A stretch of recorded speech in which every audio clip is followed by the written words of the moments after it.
আসছে। এতদিন পর তোমাদের বাবার আমাদের কথা মনে পড়েছে। এখন সব ঠিক হয়ে যাবে সোনার। ছি ছি ছি, কাদার কি দুর্গন্ধ, দেখেই বমি আসছে। আমি কিন্তু এখানে বেশিক্ষণ থাকবো না। চিন্তা করো না জান, লেবুকে ডিভোর্স দিয়েই চলে যাব। তাহলেই ভালো হবে। ছি, এরকম পরিবেশে মানুষ থাকে নাকি? আমি 1 মিনিটও এখানে দাঁড়াবো না।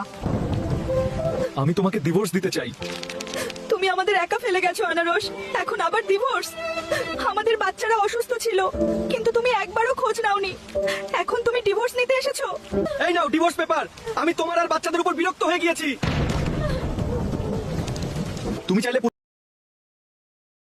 যান, দেরি হচ্ছে।